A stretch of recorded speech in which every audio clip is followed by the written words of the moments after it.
his team members are saying like, hey man, he's gonna hit the stage in about like a couple minutes, can you film everything?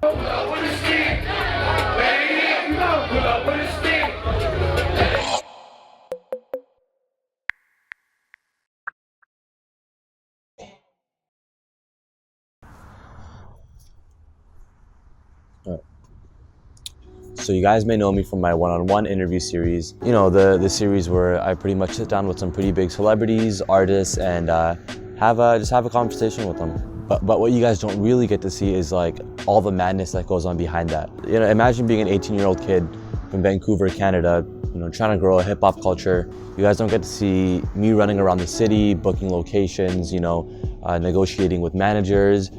You guys don't see me getting canceled on. That happens so much. And so in this series, I just really want to show you guys all the stuff that goes on, you know, behind running an entire media outlet. So I'm going to take you with me when I, you know, meet new artists, you know, make connections with managers, you know, work my way up in the industry and just, you know, just grow the culture from now till wherever it ends up being. So with all of that being said, I'm Arshawn from Kids Take Over, and you guys are watching Behind the Scenes.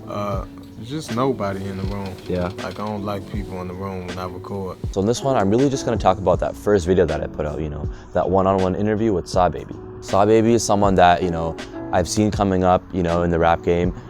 Someone from Atlanta, you know, that whole scene is just buzzing. So I'm gonna fast forward to the night before the interview, because that's actually when I started working on it, believe it or not. And so I just had so much schoolwork that week. There was just way too many things going on. So I did the interview questions in about like an hour. And I passed out, to be honest. Like, I just didn't have time to do all this stuff. The thing is, I actually have a set plan for every interview shoot. You know, I have to charge the batteries, you know, I gotta dump the SD cards. I gotta figure out when I'm gonna pick out my team members. So it just like wasn't going according to plan. And I ended up waking up the next morning, the day of the shoot, at 2 p.m. and the interview's at 4 p.m. So you might think like, okay, that's fine. You know, like you got 2 hours, man. Just like, you got your questions done. You've done all the work before. Just go to the interview. That's not how it works at all. So, you know, I don't live in Vancouver. I live in Surrey. So Surrey is like here and Vancouver is like there. It's not, you know, they're not like next to each other. So it's about like an hour away. Let's put it that way. And I told my brother, I'm like, yo, let's go pick up Alex, our main cameraman, and then Ahmed, our photographer. And to give you like a bit of like, you know, more details, it's like, you gotta be at the interview location in advance. You know, you can't just show up on everything on time. Like, I usually try to show up an hour in advance, because there's things like, what's the lighting gonna be like? Is there a window over there that's gonna, you know, bring light to the subject? Is there something in the background that's actually interesting enough for people to see while he's talking? Things like that. It's just, you need to figure that stuff when you're there. So it's me, Ahmed's behind the camera, and then we have Hamad. He's gonna be BCam. Finally, you know, we find the interview location, and we're like, okay, we can't park there because it's Vancouver, so there's no parking space, and if there is, it's gonna charge us like $15. I'm not paying that much money. We found like an e-park, kind of like, you know, like 10-minute walk away from the location. Me, Alex, and Hamad is heading to Fortune Sound Club, and the store is right beside it. So we're just gonna go meet the Sahbabii and his manager. At this point, I'm like, yo, there's like 10 minutes left until 4 o'clock. They're gonna be here. We gotta run to the location. So, you know, we're jogging, and I'm like, this just like feels something like light. Like, I'm running too fast right now. You know, I look and I'm like, I got my camera, I got the rig, but I don't have the bag with the questions in it. Like literally the interview questions. I just completely forgot that, and I'm like, shoot, I must have left it in the car. I run back to the e-park place. That bag has all the questions in it, and I need it. Like, yeah. All right, we're heading back to get the questions, and look, it just snapped. Like, oh my god. I swear I have the worst luck when it comes to interview dates. And like, the spring came out, this came out. It's like, what the heck am I gonna do now? My camera rig that we're gonna use to shoot the interview, like one screw falls out, another screw, like, it's just like the whole entire thing breaks. And I'm just like scared at that point. I'm like, what? Like, I'm not gonna get the camera and like hold it like that. And seriously, it felt so unfair at the moment, because it's like all the things that mattered most, like the equipment, you know, timing, everything was just like falling apart. And I'm like, I'm kind of freaking out, you know, like it felt like everything was just going wrong for me. And the biggest issue of them all is, as the interviewer, as the person who contacted them to come to me, it's like I can't be late for my own, event or shoot. That's just not how it works. I have to be there early and I have to be prepared. It's just like disrespectful in that case, because what if they showed up before me and I'm just like, I'm coming running in like 20 minutes later, they're gonna be like, who is this guy? Like, why would we ever want to work with him again? Texting the manager, I'm like, hey, sorry, like I might be 5 minutes late or whatever, and I'm not getting a response. So I get to the store and thank God that he's actually not there. I guess this was the first time I was happy that my guest was late, because trust me, I've had to wait like 4 or 5, like 8 hours before on set. I think like right now the best case scenario is like you guys sit there and there, because like if you sit here, then you only really get like your eye level or like your head level is like just like a blank wall. Things are still kind of like chaotic. I'm looking like, okay, are we gonna shoot it over there? Nah, there's no like stuffed animals and stuff in the background. That place is really boring. Because how would that person film you? True, that's right. I feel like the other way is better, flipped around. And then maybe just like close this. Oh yeah. Nice.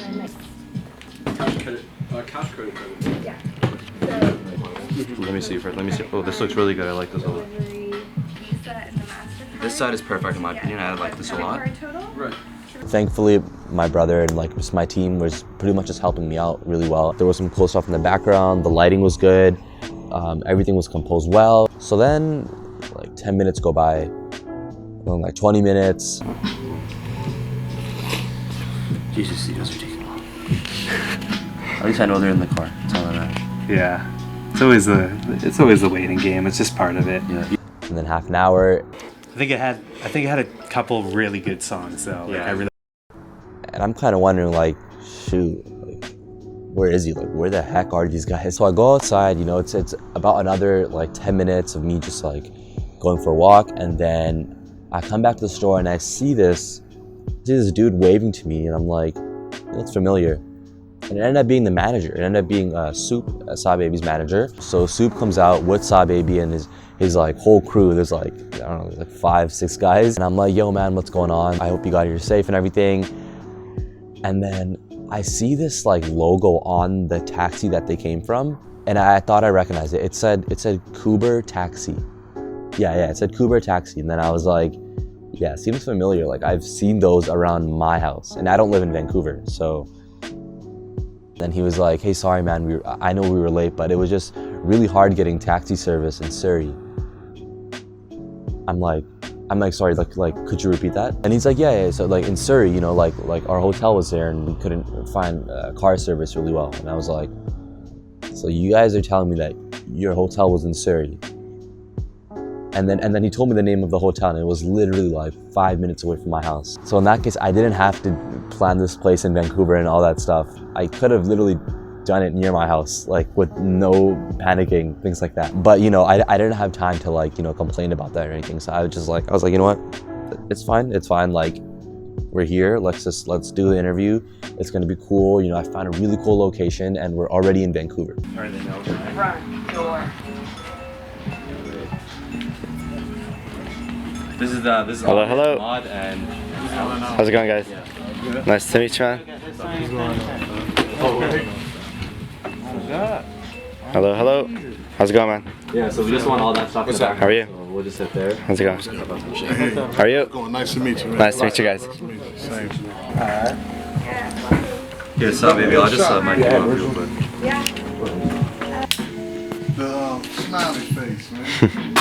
That's a barnacle man. Let me see that, man. That's Sarah. Hi, Sarah. Nice to meet You can just like leave it hanging. Nice to meet you.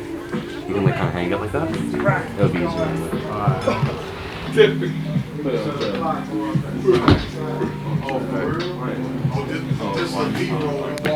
Alright, so let's let me know whenever you guys are ready. I'm like, yeah, feel free to talk as much as you want, because I just want to hear your story. What's going on, everybody? You guys are watching 101 again, and I'm here with a really special guest today. He's performing at Fortune Sound Club. I'm here at Sahbabii. How's it going, man? Pleasure to meet you, man. Yeah. Around to his music. So it's his hat. Yeah, and also he's from Atlanta, so it's like, how do you not think that was one of the goats? And like, I'm gonna check out your show. I'm gonna see you perform, man. Let's get it, one-on-one. Awesome, dude. Really appreciate it. Yeah, appreciate y'all having us. Yeah. the interview gets done, I thought I did okay. I thought I did okay in that. He was a little shy. I'll admit, he was a little shy, or maybe it was just the way that I was talking to him. But I felt like the strong points in it was when I started asking about things to do with his childhood, you know, like things like anime and Naruto and just things that kind of brought out the child in him to make him speak a bit more. Like as I do these interviews, like you guys got to realize I'm still finding my interview style. You know, I always did like a relaxed conversation, but you talk to different types of people with different attitudes and personalities, and you're like, kind of learn how to talk to each person a bit more, and it comes naturally. Let's just put it that way. Yeah, just take the mic. That was awesome, dude.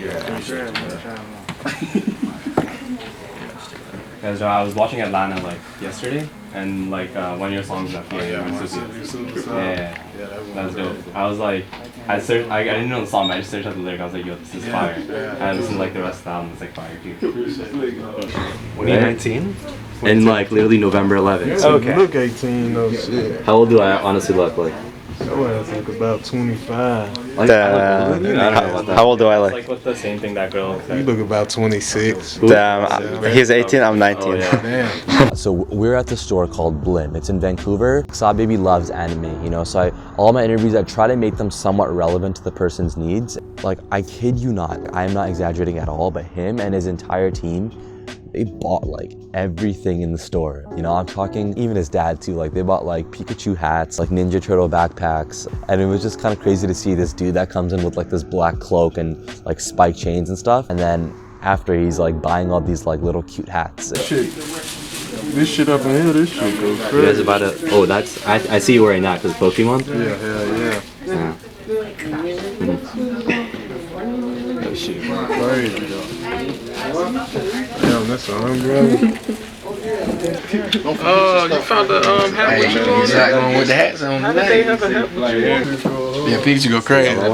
That's about all. The yellow one's pretty sick. Yeah. Yes. That's why I'm using all of them. Oh yeah, look at that. Yeah, dang. That one's a limited edition put by this artist named Thumbs. They're based in the UK. Oh, They this a do all limited this edition? like mashup, genre mashup. That is good. Design work. You got to get this. That's good. Let me see.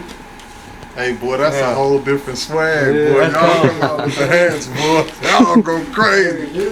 Hey, that Michael Jackson and E.T., boy. Wait, This we class. made the socks too down there. There's I some got to Michael get this K. button socks. here. Yeah, this is a nice spot, man. Great choice, boss. Nice spot. Oh yeah. Nah, I knew you guys would like this. Yeah, It's also really close to the venue, so. yeah, absolutely. Very convenient. Literally next door. Yeah, exactly. They take me to the concert venue just with them while they're setting up their merch, and I'm figuring out like, oh, should I help them, whatever. He's so nice. He actually offered to give me so much stuff. Like I'm talking merch, wristbands, and just like things that he did not have to give me. Yeah, just really appreciate these guys hooking us up like that. And I appreciate you guys for having us, man. Dope interview, man. Perfect location, man. It's excellent for the movement what King Squid got going on. Yeah. And we're looking to turn up tonight, man, in Canada. Believe it. So as we're about to go, they're saying like, hey, you guys make videos and stuff. So do you think you can make us a video of like Sahbabii's first time in Canada? And I was pretty shocked in the moment because it could have been one of those interviews where we do it and then we just never speak again. But he saw my talent and wanted me to shoot for him. So immediately, obviously I said yes. You know, not knowing what I was really gonna shoot for him and how, but he told me to meet him back at the venue in 3 hours. So for the next 3 hours, I drop off the rest of my crew, and it's just me and my brother waiting in Vancouver. And then like we see this huge like van pull up, 1 security guard, 2 security guard. I'm like, yeah, this is either him or it's like the mayor of Vancouver. The manager sees me, he gives me that look, he's like, I'm just there like with him, like recording him, walking in the venue with him, and it's like, it's kind of cool. I've never done that before.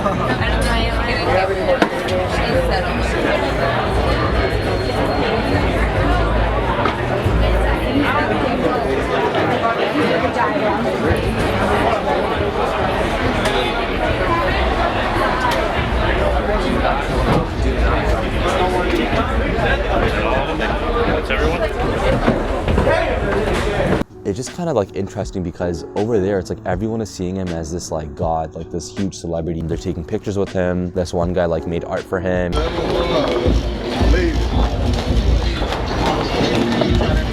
kind of cool to see how, you know, you can talk to these guys a bit before the concerts and they're just like regular people, and then once they enter the doors of the concert, you know, people are like putting them on this pedestal. And so basically like his team members are saying like, hey man, he's gonna hit the stage in about like a couple minutes, can you film everything?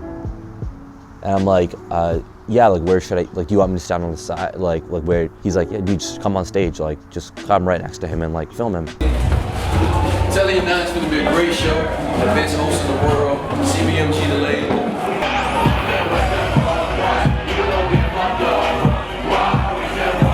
So you want me to go on stage in front of the crowd and just like do my thing? He's like, dude, I saw you shoot some videos, like you can do it. Just go on stage and you have all access. Just do anything that you want. Being like a local creator, hearing all access is like one of the best like words that you can hear, man. That gives you complete freedom to do whatever you want. So check this out. When I say sir, you say baby. Sir! Baby! Sir! Baby! Let's squeeze this bitch up, man.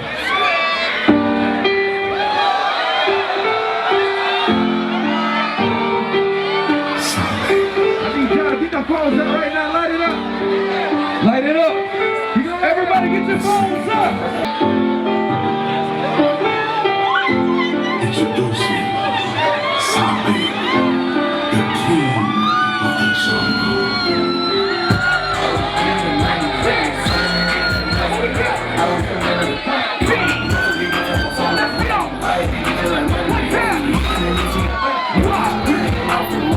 So yeah, you know, at that point I'm on stage, I feel cool, like I feel so cool. I'm getting my angles, I'm getting my shots. You know when them squeeze come to town, we gotta take a nigga ass to the bikini bottom. Hey man, I wanna introduce my brother in this motherfucker, T3. Hey, what the fuck going on, man? Yeah! Hey man, what the fuck is squeeze that?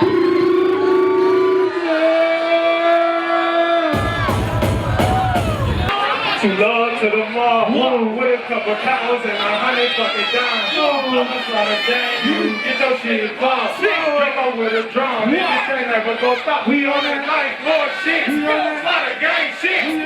Greens, no shit. It's the mall, bitch. We got all touch, you just on our D's. Pull up with a stick, you pussy get it. Pull up with a stick, baby. Pull up with a stick.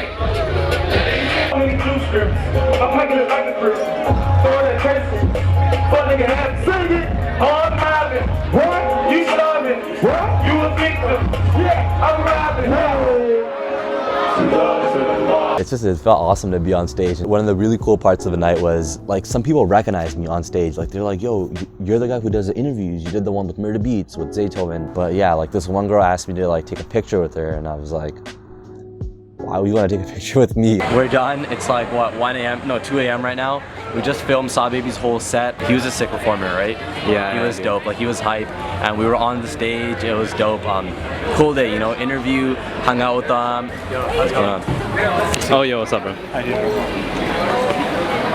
Yeah, but you're filming and everything. Yo, what's going on? Nice to meet you, man.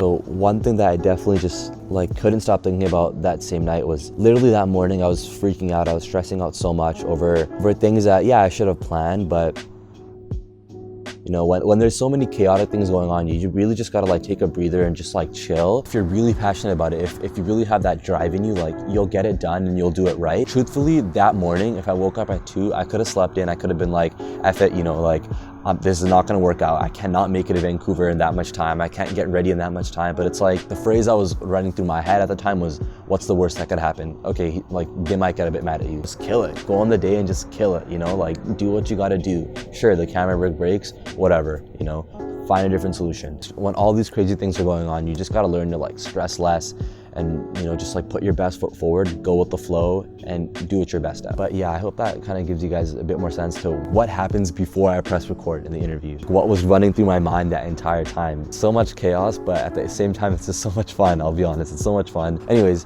thank you guys for watching. And I guess I'll just see you guys in the next behind the scenes video. There's just so many crazy things that happen that I want to share with you guys. I'm Arshan from Kids Take Over, and this is Behind the Scenes. Yo, just want to thank you guys for watching that first behind the scenes video. Be sure to comment all your opinions. I want to hear everything. Watch the last video we did. It was a FaceTime with ASAP 12E, and then be sure to subscribe.